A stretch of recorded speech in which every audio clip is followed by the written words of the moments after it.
जय माँ विंध्यवासिनी, जय माई की।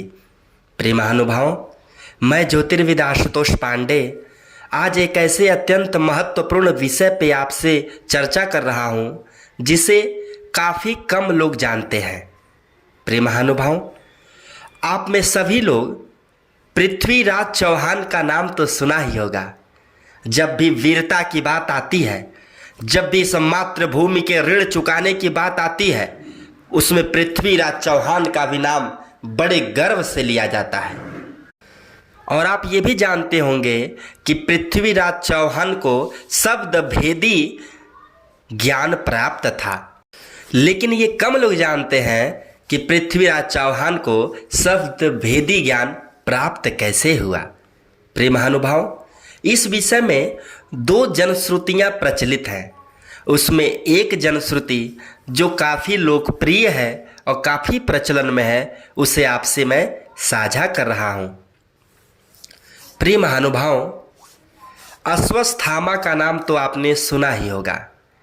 मैं हल्का सा इस विषय पे चर्चा कर दूं कि अश्वत्थामा महाभारत काल में गुरु द्रोणाचार्य के पुत्र थे और अंत समय में जब संपूर्ण कौरवों का नाश हो गया और दुर्योधन मृत्यु के द्वार पर था, उस समय अश्वत्थामा ने दुर्योधन को प्रसन्न करने के इरादे से सोते हुए पांडवों के पांचों पुत्रों का अज्ञानतावश वध कर दिया, जिसके कारण अर्जुन ने अश्वत्थामा को अपने रथ में बांधकर घसीटते हुए द्रौपदी के सम्मुख किया।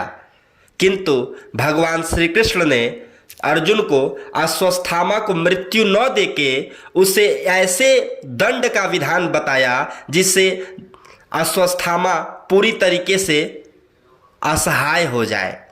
और भगवान श्री कृष्ण ने पूरे महाभारत के दौरान दूसरी बार क्रोध करते हुए अश्वत्थामा को यह श्राप दिया कि तुम जन्म जन्मांतर तक भटकते रहोगे, और अर्जुन को यह आदेश दिया कि तुम इसके मणि को निकाल लो।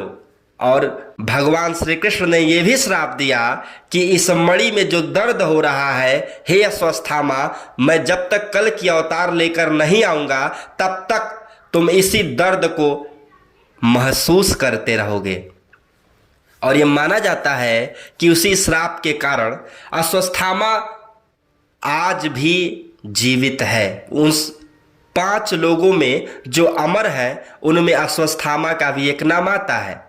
और ये माना जाता है, और कई लोगों ने तो ये दावा भी किया है कि उन्होंने अश्वत्थामा को देखा है।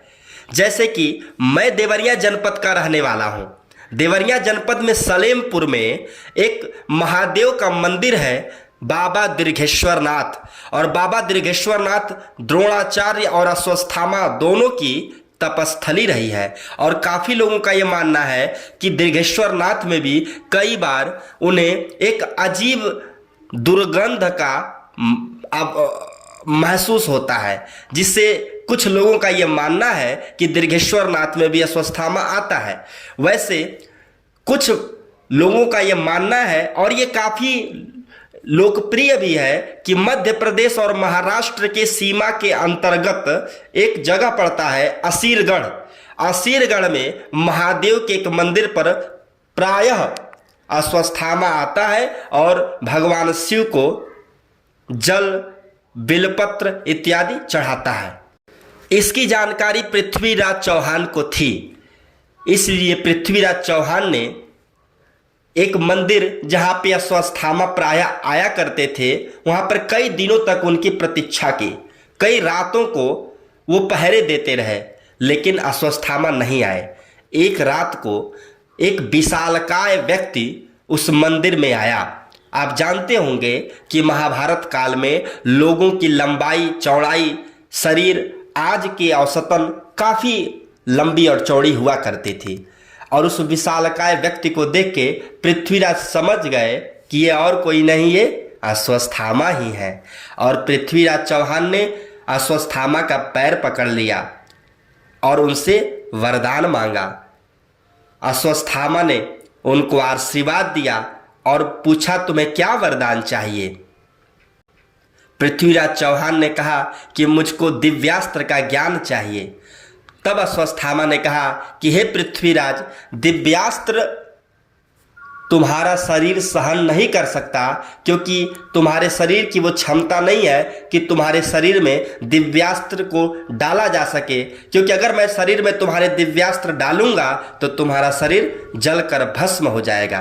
प्रिय महानुभाव, दिव्यास्त्र से आप समझ सकते हैं कि महाभारत काल में, त्रेता युग में, रामायण काल में आप देखते होंगे मेघनाद, लक्ष्मण, भगवान श्री राम, कर्ण, अर्जुन इत्यादि लोग दिव्यास्त्रों का प्रयोग करते थे। आपको बता दें कि मोहनजोदड़ो में खुदाई के अंतर्गत ये पाया गया कि काफ़ी बड़े बड़े कंकाल और हजारों हजारों की संख्या में कंकाल एक साथ जमीन में पड़े हुए थे।